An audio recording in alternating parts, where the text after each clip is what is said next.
하나님 말씀 사도행전 3장 11절부터 26절까지입니다. 나은 사람이 베드로와 요한을 붙잡으니 모든 백성이 크게 놀라며 달려 나아가 솔로몬의 행각이라 칭하는 행각에 모이거늘 베드로가 이것을 보고 백성에게 말하되 이스라엘 사람들아 이 일을 왜 기이 여기느냐 우리가 개인의 권능과 경륜으로 이 사람을 벗게 한 것처럼 왜 우리를 증폭하느냐. 아브라함과 이삭과 야곱의 하나님 곧 우리 조상의 하나님이 그 종 예수를 영화롭게 하셨느니라. 너희가 저를 넘겨주고 빌라도가 놓아주기로 결단한 것을 너희가 그 앞에서 부인하였으나 너희가 거룩하고 의로운 자를 대하고 도리어 살인한 사람을 놓아주기를 구하여 생명의 주를 죽였도다. 그러나 하나님이 죽은 자 가운데서 살리셨으니 우리가 이 일의 증인이로라. 그 이름으로 믿음으로 그 이름을 너희 보고하는 형상이 성하게 하였나니 예수로 말미암아 난 믿음이 너희 모든 사람 앞에서 이같이 완전히 낫게 하였느니라. 형제들아 너희가 알지 못하여서 그리하였으며 너희 관원들도 그리한 줄 아노라. 그러나 하나님이 모든 선지자의 입을 닦아사 자기 그리스도의 해하신 일을 미리 알게 하시는 것을 이와 같이 이루셨느니라. 그러므로 너희가 회개하고 돌이켜 너희 죄 없이 함을 받으라. 이같이 하면 유쾌하게 되는 날이 주 앞으로부터 이를 것이요. 주께서 너희를 위하여 정하신 그리스도의 예수를 보내시리니 하나님이 영원전부터 거룩하신 선지자의 입을 의탁하여 말씀하신 바 만유를 회복하실 때까지는 하늘이 마땅히 그를 받아두리라. 모세가 말하되 주 하나님이 너희를 위하여 너희 가운데서 나아가는 선지자 하나를 세우셨으니 너희가 무엇인지 그 모든 말씀을 들을 것이라. 누구든지 그 선지자의 말을 듣지 아니하는 자는 백성 중에서 멸망받으리라 하였고 또한 사마엘 때부터 말한 모든 선지자도 이 때를 가리켜 말하니라. 너희는 선지자들의 자손이요 또 하나님이 너희 조상으로 더불어 세우신 언약의 자손이라. 아브라함에게 이르시기를 땅 위의 모든 족속이 너희 씨를 인하여 복을 받으리라 하셨으니 하나님이 그 종을 세워 복 주시려고 너희에게 먼저 보내사 너희로 하여금 돌이켜 각각 그 악함을 버리게 하셨느니라. 아멘. 본문은 사도행전 2장에 이어서 베드로가 한 설교입니다. 이 베드로의 설교는 나면서부터 안진뱅이 된 자가 고침을 받았는데 이 고침받은 자가 베드로와 요한을 붙잡으면서 시작이 되었습니다. 그리고 나면서부터 안진뱅이 된 것을 안진뱅이 된 자가 고침받은 것을 본 모든 백성이 크게 놀랍니다. 그리고 그들이 솔로몬의 행각이라 칭하는 행각에 모였습니다. 그때 베드로가 모인 무리를 향하여 외치기를 너희가 이 일을 왜 이상히 여기느냐라고 함으로써 그들이 나면서부터 안진뱅이 된 자가 고침받은 것이 베드로의 능력이라는 것을 생각했을 때 그 관심과 그 초점을 예수님께로 돌렸습니다. 그러니까 나면서부터 안진뱅이 된 자를 고친 것은 사도 베드로 개인의 능력이 아니라 나사렛 예수 그리스도의 이름의 능력이다라고 하는 사실을 강조하고 있는 것입니다. 자, 그런데 지금 베드로가 설교하고 있는 그 장소가 솔로몬의 행각입니다. 이 행각이라고 하는 말은 구약에서는 낭실이라고 하는 표현을 사용합니다. 그리고 다른 성경에는 현관이라고 이렇게 번역을 합니다. 그래서 바로 이 행각이라고 하는 것은 예루살렘 성전으로 들어가기에 앞서서 현관과 같은 곳으로서 일종의 대기실입니다. 그곳에 잠시 머물렀다가 성전으로 이스라엘 백성들이 들어가서 하나님께 제사를 드리는 그런 대기실과 같은 그러한 장소였습니다. 자, 우리 구약성경 열왕기상 한번 다 같이 보십니다. 열왕기상 7장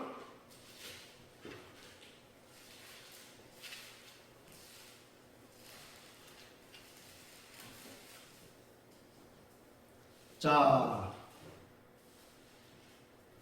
19절부터 22절까지 읽어보겠습니다. 시작. 낭실 기둥 꼭대기에 있는 머리에 네 규빗은 백합화 모양으로 만들었으며 이 두 기둥 머리에 있는 그물 곁 곧 그 머리에 곰같이 둥근 곳으로 돌아가며 각기 석류 200이 줄을 지었더라. 이 두 기둥을 전에 낭실 앞에 세우되 우편의 기둥을 세우고 그 이름을 야긴이라 하고 좌편의 기둥을 세우고 그 이름을 보아스라 하였으며 그 두 기둥 꼭대기에 백합화 형상이 있더라. 두 기둥의 공력이 마치니라. 자, 여기 보면 솔로몬이 지은 예루살렘 성전에 관한 이야기를 기록하고 있는데 바로 낭실이라고 하는 곳이 있습니다. 이 낭실이 사도행전 3장에 나오는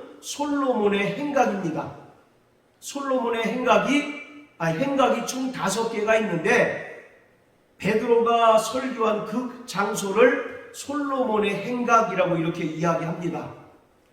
그런데 구약에서는 이것을 낭실이라고 표현하고 있고 이것은 성전의 현관과도 같은 곳이어서 이스라엘 백성들이 그곳에 잠시 대기했다가 성전으로 들어가게 됩니다. 자, 그런데 이 낭실에는 2개의 기둥이 있습니다. 오른쪽에 있는 기둥이 뭐라고요? 야긴입니다. 21절에 보면 오른쪽에 있는 기둥의 이름이 바로 야긴이고 왼쪽에 있는 기둥의 이름이 보아스입니다. 자, 야긴이라는 이름의 뜻은 뭡니까? 네, 저가 세우리라. 그리고 보아스라고 하는 기둥의 이름의 뜻은 그에게 능력이 있다라는 뜻이에요. 자, 그런데 공교롭게도 나면서 안진뱅이 된 자가 고침받은 것을 본 모든 백성이 솔로몬의 행각에 모이고 또 베드로가 솔로몬의 행각에 가서 이것이 내 개인의 능력으로 고쳐진 것이 아니라 바로 나사렛 예수 그리스도의 이름으로 고쳐진 것이다 라고 말함으로써 그들이 베드로를 주목하고 베드로에게 초점을 맞추고 있을 때 바로 예수님께 그 관심을 돌립니다. 그런 의미에서 이 솔로몬의 행각이라고 하는 장소가 대단히 중요한 의미를 띠고 있다는 거죠. 바로 행각에는 2개의 기둥이 있는데 하나는 야긴이라고 해서 그가 세우시다 라고 하는 뜻이고 또 하나는 보아스라고 하는 뜻인데 그가 힘주신다 라고 하는 뜻입니다. 그러니까 나면서부터 안진뱅이 된 자가 고침받은 것은 베드로 개인의 능력이 아니라 하나님께서 베드로를 기둥과 같이 세우셔서 그를 통해서 역사하신 것이다 라고 하는 것을 강조하는 의미가 솔로몬의 행각에 담겨 있습니다. 바로 야긴과 보아스는요 교회의 직분자를 가리킵니다. 교회의 모든 직분은 철저히 하나님께서 세우시는 거예요. 그리고 하나님께서는 세우신 직분자에게 그의 합당한 능력을, 지혜를 또 베풀어 주시는 것입니다.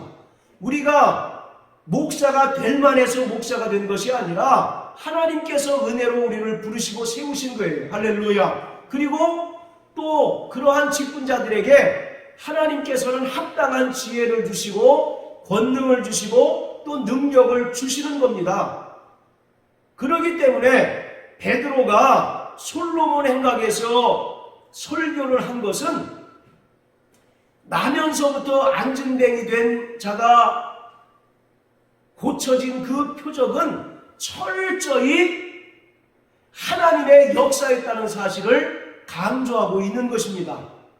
그리고 베드로는 다만 하나님께 쓰임받은 기둥과 같은 그러한 존재였다라는 사실을 강조하고 있는 겁니다. 그런데 이 백성들은 지금 누구를 주목하고 있습니까?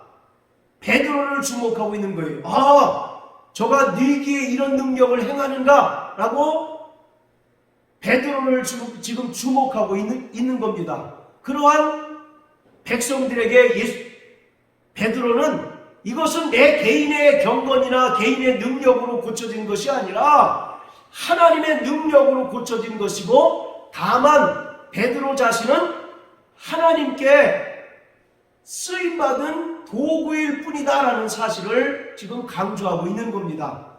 우리 흔히 하는 얘기로 손가락으로 달을 가리키고 있는데 사람들은 지금 뭘 주목하고 있습니까? 손가락을 주목하고 있는 거예요.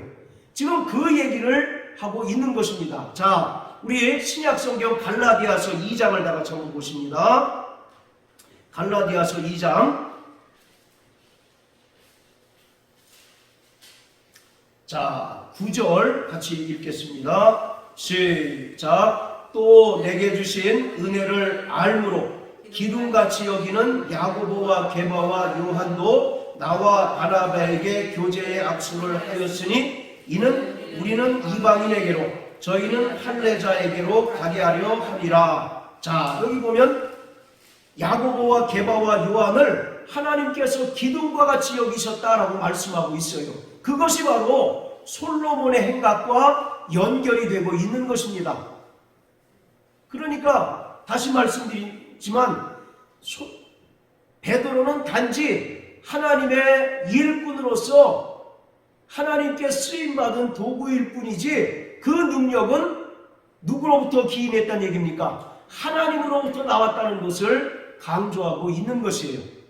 그래서 하나님께서는 야고보와 게바와 요한을 기둥과 같이 쓰셨고, 또 사도 바울 역시 이방인에게 복음을 전하는 그 도구로 쓰임받았다라고 기록하고 있습니다. 이 사도행전은 총 28장으로 이루어졌는데 이 사도행전은 크게 두 부분으로 나뉩니다. 1장부터 12장까지를 한 부분으로 나누고 13장부터 28장까지를 또 한 부분으로 나눠요.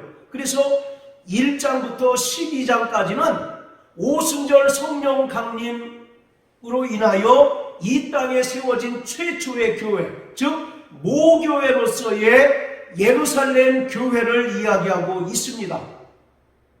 반면에 13절부터 28절까지의 내용은 이제 본격적으로 예루살렘에서 시작된 그 복음이 이방인에게, 이방 지역에 널리 퍼지기 시작한 것을 기록하고 있는데, 그 중심에는 사도행전 11장에 언급하고 있는 안디옥 교회가 있다는 것입니다. 그래서 사도행전에서요, 두 교회가 대단히 중요한 역할을 감당합니다. 그 첫 번째는 예루살렘 교회입니다. 이 예루살렘 교회는 이 땅에 오순절 성령 강림으로 말미암아 최초로 세워진 교회였고, 모든 교회의 마더처치, 모교회의 역할을 감당하는 교회로서 중요한 교회입니다. 그리고 또 한 교회가 있는데 바로 안디옥 교회입니다. 이 안디옥 교회가 왜 중요하냐? 이방 선교의 전초 기지로 쓰임받은 교회가 바로 안디옥 교회입니다. 그래서 실제로 사도행전 13장 1절부터 3절까지 보면 바울과 바나바가 이 안디옥 교회로부터 선교사로 파송을 받아서 이제 선교 여행을 떠나게 됩니다. 그래서 1장부터 12장까지는 예루살렘 교회가 그 역할을 감당한 것이고, 13장부터 28장까지는 이방 선교의 그 전초기지로서 안디옥 교회가 그 역할을 충실히 감당을 했어요. 자, 그리고 1장부터 12장까지의 어찌 보면 물론 주인공은 예수님이시고 성령이시지만 예수님께서 귀하게 쓰인 인물을 꼽자면 바로 베드로입니다. 그래서 1장부터 12장까지는 베드로의 이야기가 주로 많이 부각되고 있어요. 그리고 13장부터 28장까지는 사도 바울의 이야기가 주를 이루고 있습니다. 이 두 명이 하나님 나라의 기둥과 같이 쓰임받은 존재예요. 그래서 아까 갈라디아서 2장 9절에도 보면 야고보와 게바와 요한을 기둥과 같이 쓰셨는데 저들은 할례자들에게 복음을 전하도록 하나님께서 준비하셨고, 사도 바울은 이방인을 위하여 복음을 전하는 도구로 이제 준비되었다라고 말씀하고 있는 것처럼 바로 사도행전의 가장 중요한 인물, 두 인물을 꼽자면 베드로와 바울입니다. 그리고 베드로와 바울의 그 사역을 비교하면 베드로는 철저히 교회의 기초를 놓는 역할이었어요. 그리고 사도 바울은 놓여진 기초 위에 가는 곳마다 교회를 세우고 또 교회를 확장시키고 하나님의 나라를 확장시키는 그런 역할을 감당했습니다.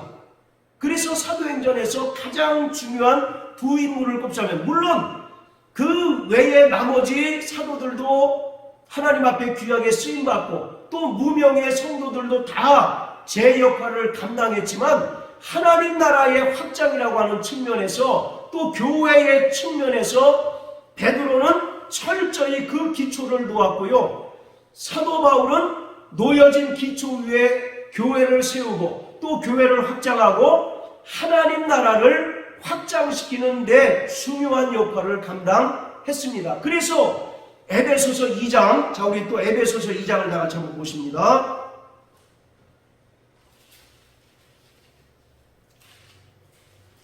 자, 에베소서 2장 20절부터 22절까지 시작. 너희는 사도들과 선지자들의 터 위에 세우심을 입은 자라. 그리스도 예수께서 친히 모퉁이 돌이 되셨느니라. 그의 안에서 건물마다 서로 연결하여 주 안에서 성전이 되어 가고, 너희도 성령 안에서 하나님의 거하실 처소가 되기 위하여 예수 안에서 함께 지어져 가느니라. 자, 20절에 보면 사도들과 선지자들의 터 위에 세우심을 입었다라고 말씀합니다. 즉 교회의 기초는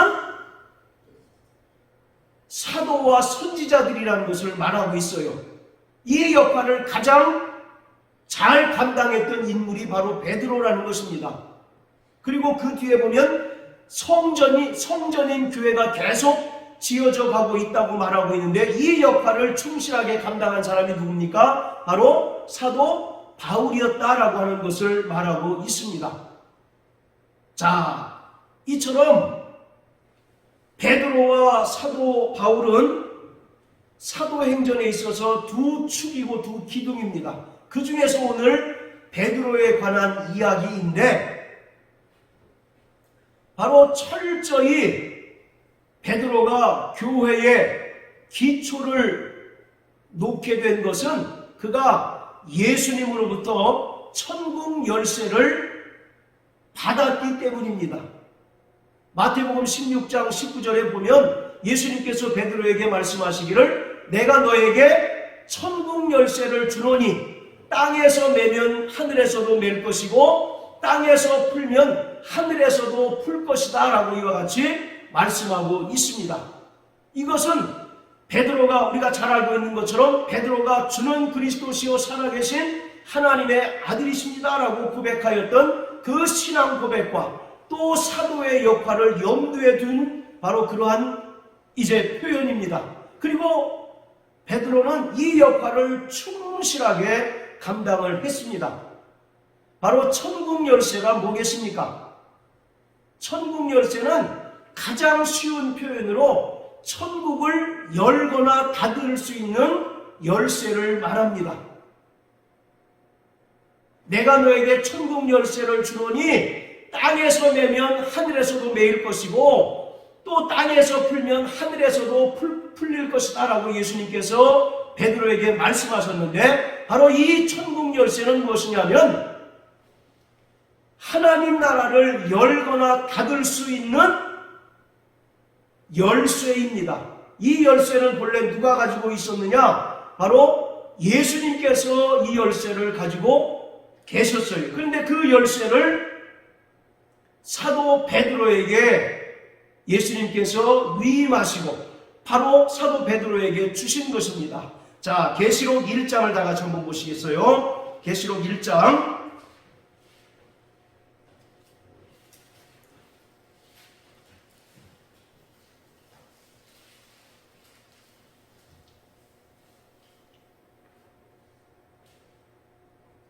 18절입니다. 시작. 곧 산자라 내가 전에 죽었었노니 볼지어다 이제 세세토록 살아있어 사망과 음부의 열쇠를 가졌노니. 자, 여기서 사망과 음부의 열쇠를 바로 예수님께서 가지고 계시다라고 말씀합니다. 자, 또 계시록 3장 7절 다 같이 한번 읽어보시겠습니다. 계시록 3장 7절. 자, 시작. 빌라델피아 교회의 사자에게 편지하기를 거룩하고 진실하사 다윗의 열쇠를 가지시니 곧 열면 닫을 사람이 없고 닫으면 열 사람이 없는 그이가 가라사대. 다윗의 열쇠를 가지시니가 가라사대 열면 닫을 사람이 없고 닫으면 열 사람이 없다라고 이렇게 말씀하고 있습니다. 자, 이처럼 천국 열쇠라고 하는 것은 천국 문을 열거나 닫을 때 사용하는 열쇠인 것입니다. 그 열쇠를 본래 예수님께서 가지고 계셨는데 그 열쇠를 누구에게 줬습니까? 베드로에게 주었다는 거죠. 그래서 예수님께서 베드로에게 말씀하시기를 네가 땅에서 매면 하늘에서도 맬 것이고 땅에서 풀면 하늘에서도 풀릴 것이다 라고 말씀합니다. 이것은 오순절 성령 강림 후에 베드로의 그 성령 충만한 설교를 통해서 나타나게 됐어요. 사도행전 2장에 기록한 것처럼 베드로가 성령 충만해서 담대히 복음을 전하고 부활하신 예수를 전할 때 사람들의 마음에 양심의 가책이 느껴졌습니다. 그리고 그들이 형제여 그러면 우리가 어찌할 거라고 고백하고 그들이 일시에 회개하고 침례를 받아서 주의 제자가 되었습니다. 그것이 바로 땅에서 푸는 역사인 거예요. 바로 이 천국 열쇠라고 하는 것은 죄사함의 권세를 말합니다. 이 땅에서 사도 베드로가 성령 충만한 가운데 복음을 전합니다. 그리고 복음을 들은 자들이 그 복음을 통해서 찔림을 받고 돌이켜 회개하고 죄사함을 받으면 그는 천국을 소유한 자입니다. 그러나 반면에 베드로의 그 설교를 듣고도 마음에 찔림이 오지 않고 돌이켜 회개하지 않은 자는 여전히 이 땅에서 매인자일 수밖에 없고 그 사람은 하나님 나라에 들어가지 못하게 되는 것이죠. 자, 이처럼 베드로에게 예수님께서 천국 열쇠를 주셨다는 것은 베드로와 그 사도들에게 죄사함의 권세를 주셨다는 겁니다. 그래서 요한복음 20장에 보면 부활하신 예수님께서 제자들에게 나타나셔서 너희가 네 죄든지 사하면 사하여질 것이고 그대로 두면 그대로 있을 것이다 라고 말씀하고 있잖아요. 자, 우리 요한복음 20장을 다 같이 한번 보십니다. 자, 요한복음 20장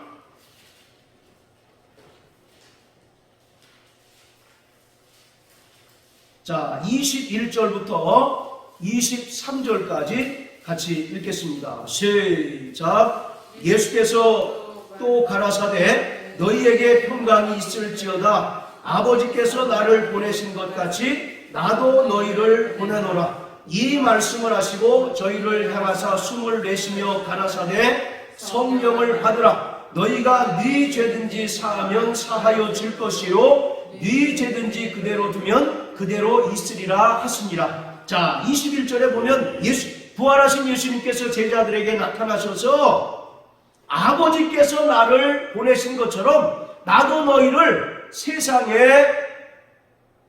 보낸다라고 말씀하고 있습니다. 그래서 사도라고 하는 말은 보냄을 받은 자라는 의미를 가지고 있습니다. 어떤 특수한 목적을 띠고 보냄을 받은 존재들을 사도라고 얘기합니다.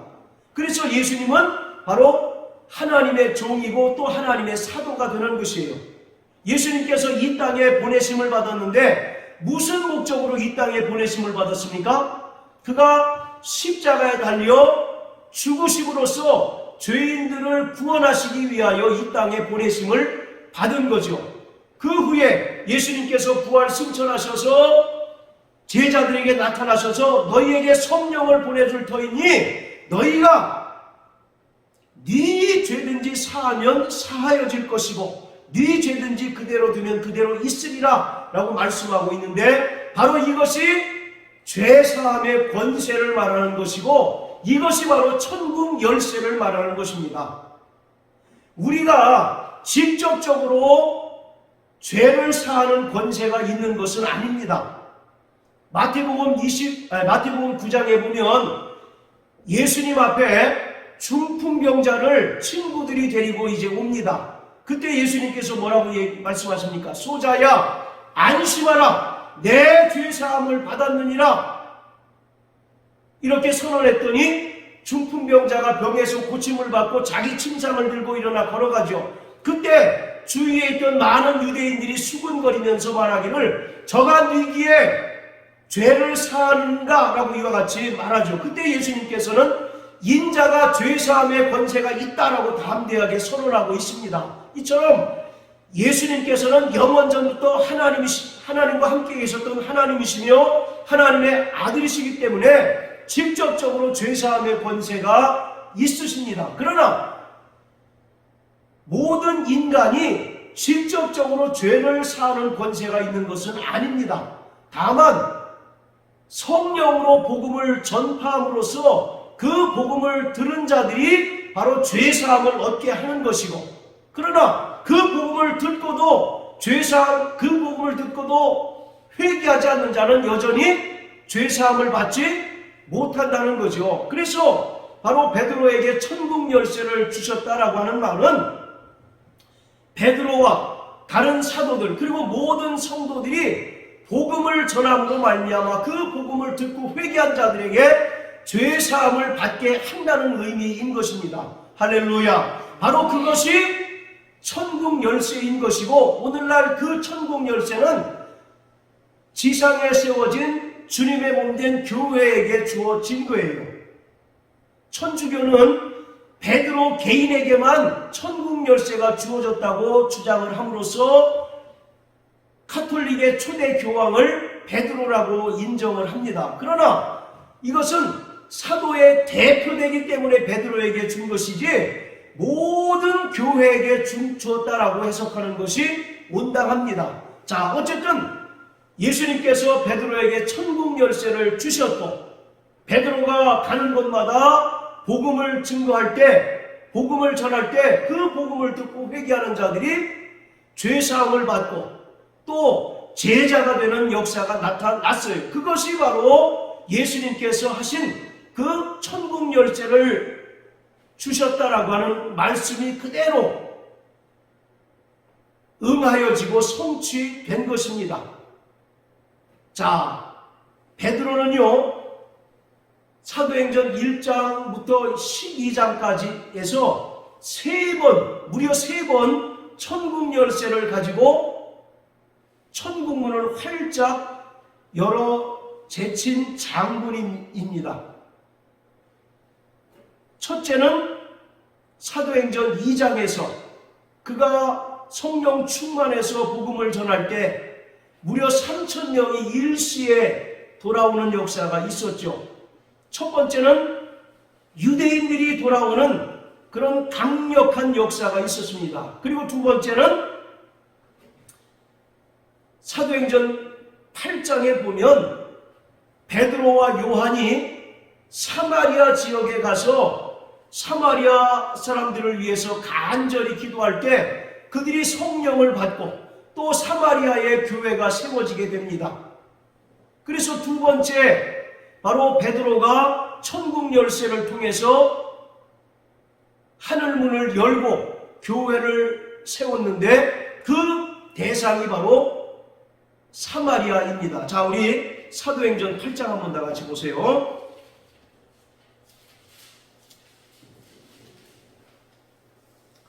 자, 사도행전 8장 14절부터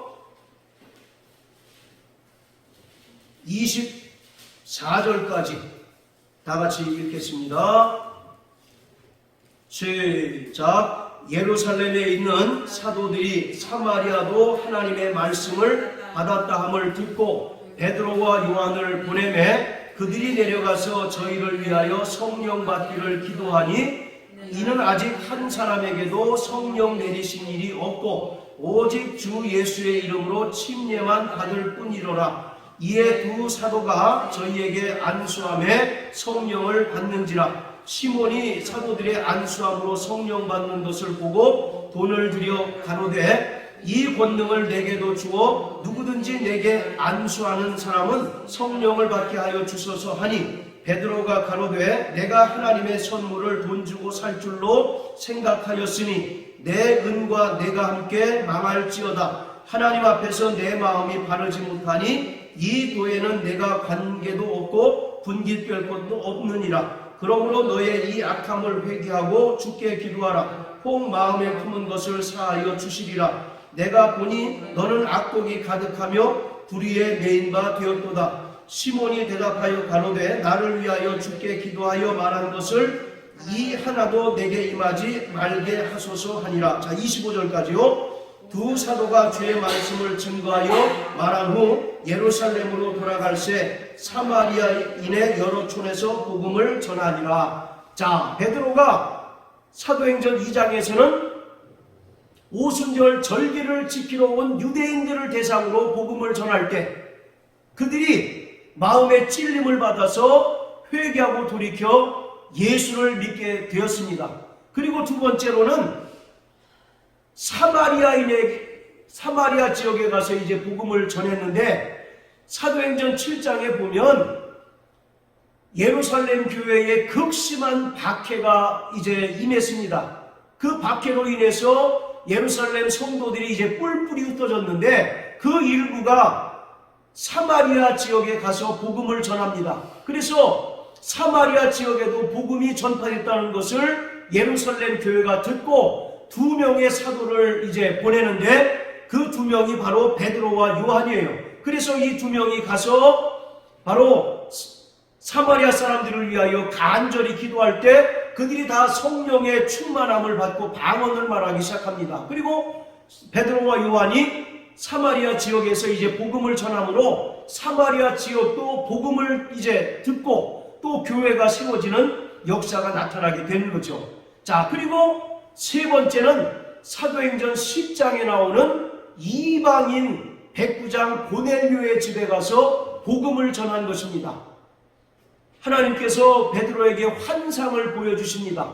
보자기 환상을 보여주심으로 인해서 베드로가 고넬료의 집에 가서 복음을 전했더니 고넬료뿐만 아니라 그 온 식솔이 다 복음을 듣고 은혜를 받았습니다. 그리고 침례를 받고 성령을 받으니 그들이 또 방언을 말하기 시작해요. 바로 이것은 대단히 중요한 의미를 가지고 있는데 이방인 가운데 최초로 침례가 베풀어지고 성령이 임한 사건이 사도행전 10장의 고넬료 사건입니다. 자, 자세히 보세요. 사도행전 2장에 유대인들에게 복음을 전했더니 그들의 상당수가 복음을 듣고 예수를 믿게 되었습니다. 그리고 사마리아 지역에 가서 베드로가 복음을 전하고 또 그들을 위하여 기도했더니 그들에게도 성령이 임하게 되는 역사가 나타납니다. 그뿐만 아니라 이방인인 고넬료 가정에 가서 복음을 전했더니 그들이 다 은혜를 받고 침례를 받고 성령으로 충만하여 방언을 말하기 시작합니다. 이것이 사도행전 1장 8절에 나타난 그 순서와 정확하게 일치되지 않습니까? 온 예루살렘과 온 유대와 사마리아와 그리고 이방적인 땅끝까지 가서 복음을 증거하는 예수의 증인이 되리라고 예수님께서 말씀하셨는데, 바로 그것이 베드로의 사역을 통해서 정확하게 이루어지고 성취가 된 것이죠. 그래서 예수님께서 베드로에게 마태복음 16장 19절에 너에게 천국 열쇠를 주시겠다라고 말씀하신 그 역사가 베드로의 그 사역을 통해서 그대로 나타나게 된 것입니다. 오늘 우리가 예수를 믿고 교회의 구성원이 된 것은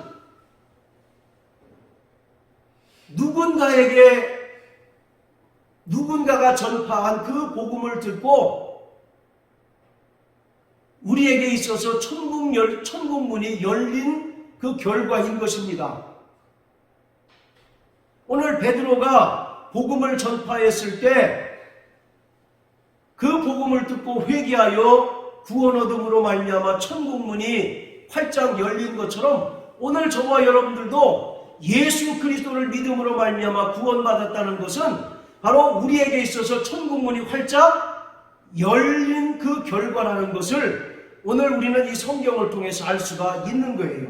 그것이 바로 베드로를 통해서 이루어졌고, 오늘 수많은 복음 전파자들을 통해서 증거되는 그 복음을 통해서 여전히 천국문이 활짝 열려지고 있다는 것입니다. 그뿐만 아니라 오늘 저와 여러분들도 복음을 전함으로써 그 누군가에게 천국문을 열게 해야 할 분명한 사명과 의무가 우리에게 주어졌다는 사실을 우리는 믿고 그 사명을 감당하는 자가 되어야 합니다. 베드로를 통해서 천국문이 열림으로써 많은 죄인들이 구원받고 또 하나님의 자녀가 되었듯이 오늘 저와 여러분들을 통해서도 그 누군가에게 하나님의 나라의 그 문이 활짝 열려야 한다는 거죠. 우리가 복음을 전하지 않으면 그 누군가에게는 하나님의 문은 결코 열리지 않는다는 것입니다. 자, 따라하세요. 나에게 죄사함의 권세가 있다. 네, 아까 요한복음 20장 23절에 보면 부활하신 예수님께서 제자들에게 나타나셔서 내가 너희를 보낸다라고 말씀하시면서 그들에게 성령을 약속하십니다. 그리고 너희가 네 죄든지 사하면 사하여질 것이고 그대로 두면 그대로 있으리라 말씀하고 있어요. 이것은 바로 성령을 받은 사도들과 또 모든 성도가 다 성령 충만함으로 복음을 전할 때 그 복음을 받아들이고 또 회개하고 죄사함을 받은 자들에게는 천국문이 활짝 열려지게 된 것입니다. 그러나 여전히 복음을 듣지 못하고 또 복음을 들었어도 회개하고 돌이키지 않고 믿지 않는 자에게는 천국문은 초롱성과 같이 닫혀있는 문일 수밖에 없다는 사실을 우리는 분명히 깨달아야만 합니다. 그러니까 전도라고 하는 것은 천국문을 활짝 여는 것입니다. 할렐루야. 네. 베드로를 통해서 천국문이 활짝 열렸고 그 천국문을 통해서 3,000명이나 되는 많은 사람들이 예수를 믿고 하나님의 자녀가 되었듯, 그리고 사도행전 4장에 보면 또 베드로가 설교했을 때 무려 이번에는 5,000명이 일시에 예수를 믿게 되는 역사가 나타납니다. 이처럼 복음을 듣고 회개하고 죄사함 받은 자들에게는 하나님 나라 문이 활짝 열리게 된 거예요. 그러나 복음을 듣지 못한 자에게는 하나님의 문이 견고하게 닫힌 상태입니다. 그 문을 열 수 있는 권세를 누구에게 주셨느냐? 바로 베드로를 통해서 주님은 교회에게 주셨습니다. 그래서 우리는 반드시 교회 밖에 있는 사람들을 향해서 천국 문을 활짝 열어주는 사명을 맡은 자라는 사실을 우리는 분명히 깨달아야만 합니다. 내가 전하지 않으면 그 누군가에게는 여전히 천국 문은 견고하게 닫힌 채로 있는 거예요. 그러나 내가 복음을 전하고 그 사람이 복음을 듣고 회개하고 죄사함을 받게 되면 그 사람에게 있어서 천국 문은 활짝 열리게 된 것입니다. 아까 우리가 읽었던 것처럼 계시록 3장 7절에 보면 다윗의 열쇠를 가지신 이가 가라사대 열면 닫을 사람이 없고 닫으면 열 사람이 없다라고 말씀하고 있습니다. 천국 문은 누군가에게는 견고하게 닫힌 채로 있지만 또 어떤 이에게는 활짝 열린 채로 있다는 것입니다. 그 천국 문을 여는 권세를 오늘 구원받은 성도들에게 주셨어요. 할렐루야. 성령 받은 저와 여러분들에게 주님은 주셨다고 말씀하고 있습니다.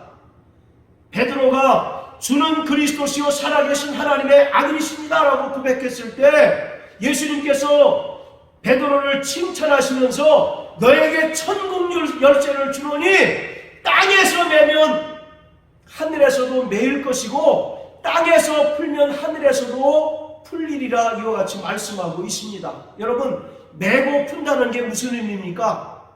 죄사함을 받는 것을 말하는 겁니다. 복음을 듣고도 그가 회개하지 않고 죄사함 받지 않으면 그 사람은 여전히 매인 사람입니다. 반대로 복음을 듣고 돌이켜 회개하여 죄사함을 받은 자에게는 죄사함 받은 자는 풀린 자요 그 사람에게는 천국 문이 활짝 열린 것입니다. 오늘 천국 문을 여는 권세는 저와 여러분들에게 주어졌다는 사실을 깨닫게 되시길 주의 이름으로 축복합니다. 아무리 한 집에 사는 사람이라 할지라도 내가 복음을 전하지 않아서 그가 여전히 죄악 중에 있다면 그 가족에게는 천국 문이 견고하게 닫힌 것입니다. 그러나 내가 복음을 전함으로써 저가 회개하고 돌이켜 죄사함을 받으면 그 사람에게 천국 문을 활짝 열리게 된 것이에요. 자, 우리 누가복음 11장을 한번 다 같이 보십시오. 누가복음 11장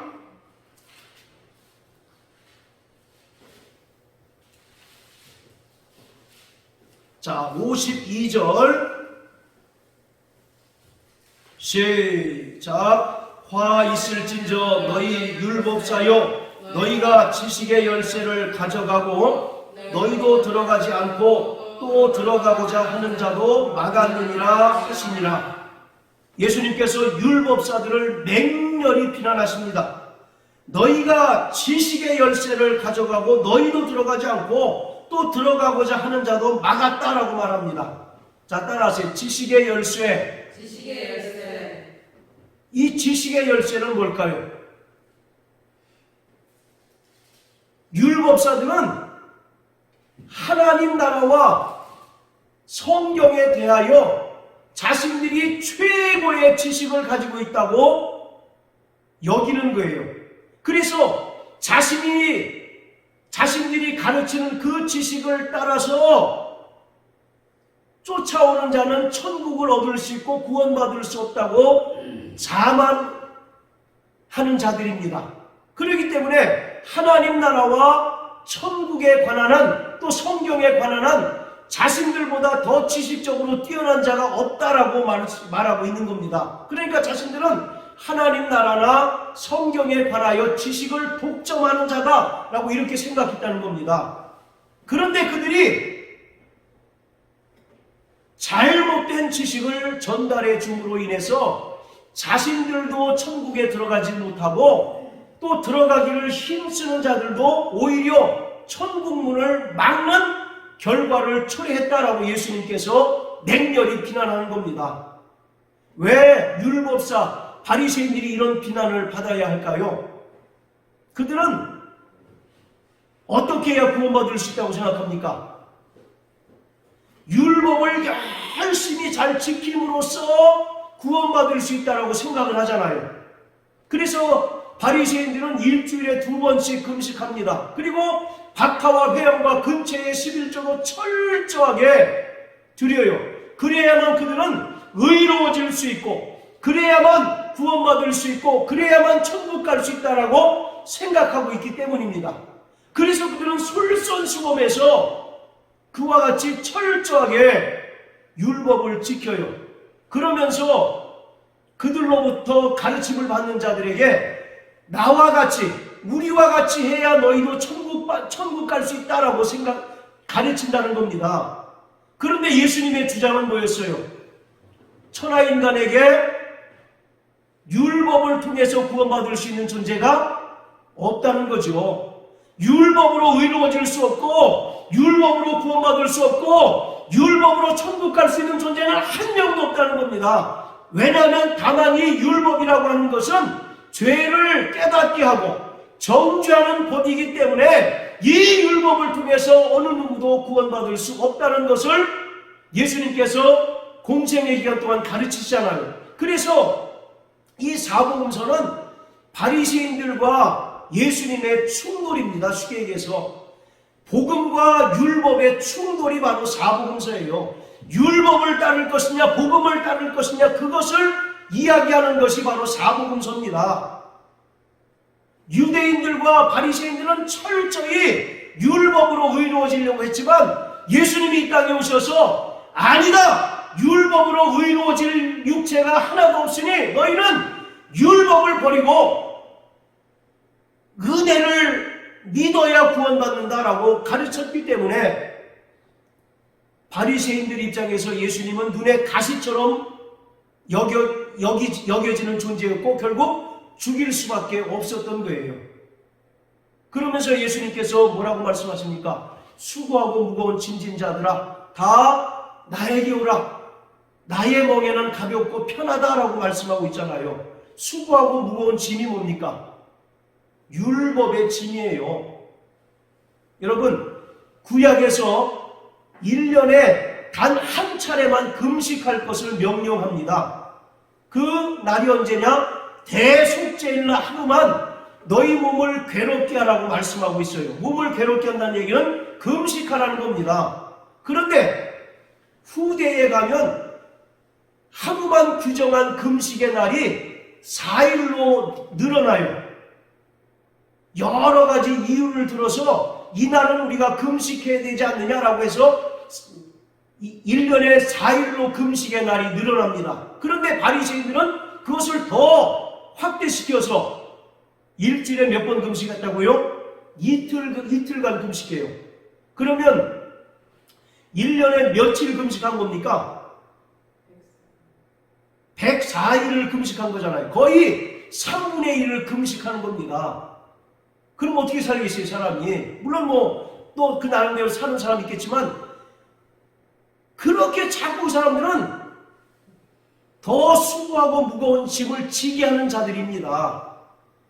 하루 금식하는 것도 힘든데 또 4일 금식하는 것도 힘든데 바리새인들은 그것 가지고 모자래. 너희가 구원받기 위해서는 일주일에 2번씩 금식해야 돼. 거의 1년에 3분의 1은 금식해야 돼. 그래야 너희가 구원받을 수 있고 의로워질 수 있고 천국 갈 수 있어. 그 얘기를 반복적으로 하는 겁니다. 그러니 유대인들에게 있어서 율법은 지키면 지킬수록 오히려 더 홀가분해지는 것이 아니라 그들에게 더 가중되는 무거운 짐일 수밖에 없었던 거예요. 그래서 예수님께서 수고하고 무거운 짐진 자들아 다 내게로 오라. 즉 너희 율법으로 구원받을 수 없어. 그러니 나에게 와서 은혜를 받아. 은혜를 믿을 때 구원받는다라고 말씀하고 있는 겁니다. 자, 우리 로마서 9장을 한번 다 같이 보세요. 로마서 9장.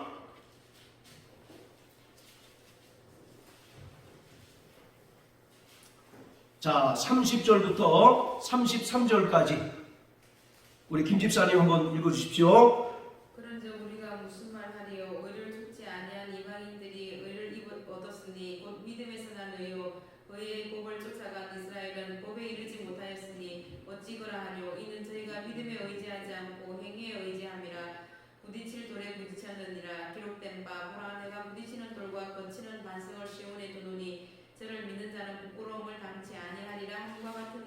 아멘. 예수님께서는 구원의 반석으로 이 땅에 오셨어요.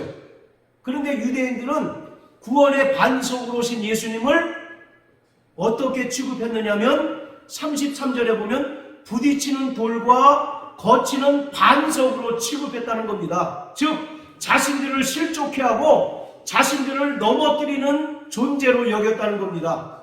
왜 그렇습니까? 말씀드린 것처럼 그들은 철저히 율법으로 구원받을 수 있다고 생각하고 율법을 지키던 자들이었어요. 그런데 예수님께서 오시더니 율법으로는 구원받을 수 없고 오직 은혜로 말미암아 구원받을 수 있다라고 가르쳤더니 예수님의 가르침이 그들이 기존에 생각하던 것과 전혀 다른 거죠. 그렇기 때문에 예수님의 가르침이 자신들을 실족해 하고 자신들을 넘어뜨리는 가르침이다라고 여겼다는 겁니다. 그러나 반면에 이방인들은 예수님의 그 은혜를 믿음으로 말미암아 구원받았지만 유대인들은 여전히 예수님을 믿지 않음으로 말미암아 바로 예수님을 부딪힐 돌로 여겼다라고 이렇게 이야기하고 있는 겁니다. 자, 또 히브리서 12장 다 같이 한번 보십니다. 히브리서 12장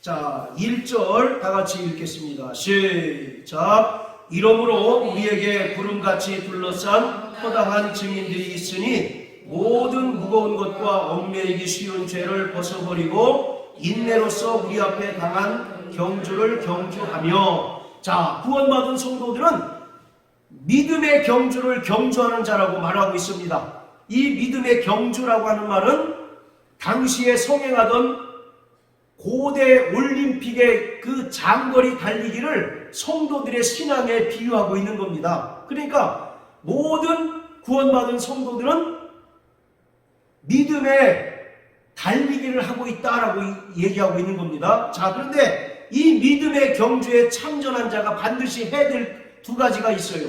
그 첫 번째는 뭡니까? 무거운 것과 얽매이기 쉬운 죄를 벗어버리라 이와 같이 말씀합니다. 100리가 넘는 마라톤을 달리는 사람이 무거운 짐을 지고 달릴 수 있겠습니까? 그러니까 믿음의 경주에 참전한 사람들은 무거운 것과 얽매이기 쉬운 죄를 벗어버리라고 말하고 있어요.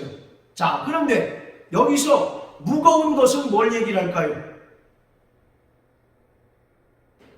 바로 율법의 짐을 말하고 있습니다. 우리에게 원죄의 짐을 이야기하고 있는 겁니다. 그것을 마태복음 18장에는 예수님께서 1만 달란트라고 표현하고 있죠. 너희는 1만 달란트 이미 다 주님께 용서받고 탕감받은 자이기 때문에 다시 그 원죄를 지고 달릴 생각하지 말라는 거예요. 할렐루야. 자, 그리고 두 번째, 얽매이기 쉬운 죄를 벗어버리라. 이 얽매이기 쉬운 죄는 뭡니까? 우리가 살아가면서 반복적으로 짓는 죄들 있지 않습니까? 그런 죄들을 말하고 있는 거예요. 그래서 우리는 믿음의 경주를 완주하기 위해서는 율법의 짐을 벗어버려야 하고 원죄의 모든 짐을 완전히 벗어버리고 또 얽매이기 쉬운 죄를 벗어버릴 때 우리가 장거리 달리기를 완주할 수 있습니다. 자, 이처럼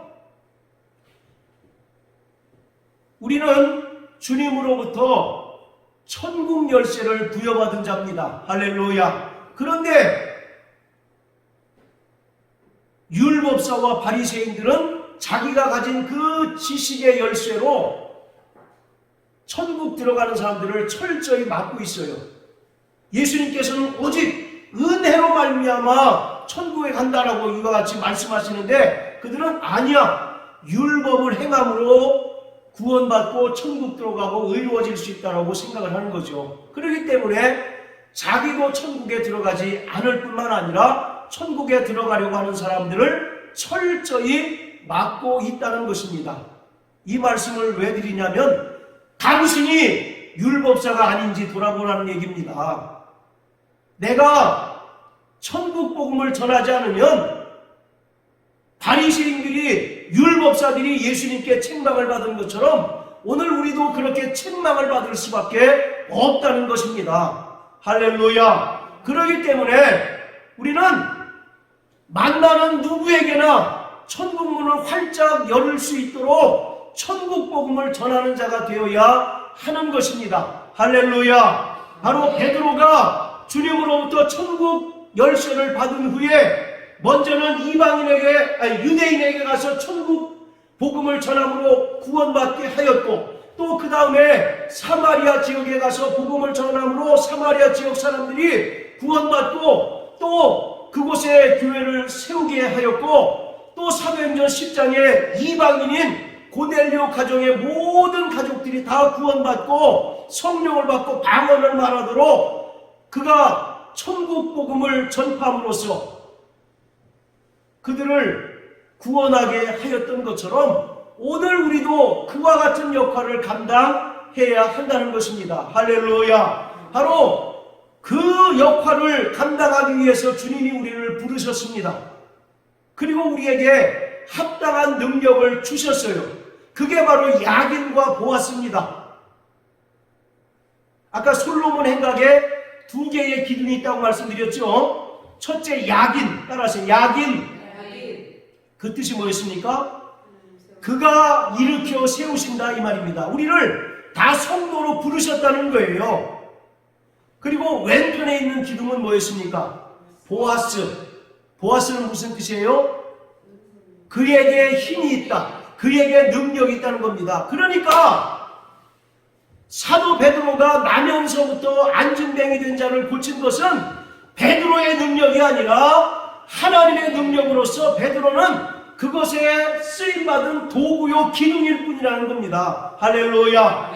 이처럼 예수님께서 베드로에게 천국 열쇠를 주신 것도 그가 복음의 통로가 되고 복음의 도구가 되어서 그를 통해서 천국 문이 활짝 열려지기를 바라는 의미에서 주님께서 베드로에게 천국 열쇠를 주셨던 겁니다. 그리고 베드로는 그 역할에 충실하게 하나님께 쓰임받았어요. 그래서 그들을 통해서 유대인들에게 먼저 복음이 전파되어지고 또 사마리아인에게, 여러분 유대인과 사마리아의 관계를 잘 아시잖아요. 유대인들은 사마리아 사람들을 개 취급합니다. 오히려 이방인들보다 더 극혐할 정도로 사마리아 사람들을 싫어해요. 그런데 유대인들에게 가장 혐오의 대상인 사마리아 사람들에게도 복음이 전파됩니다.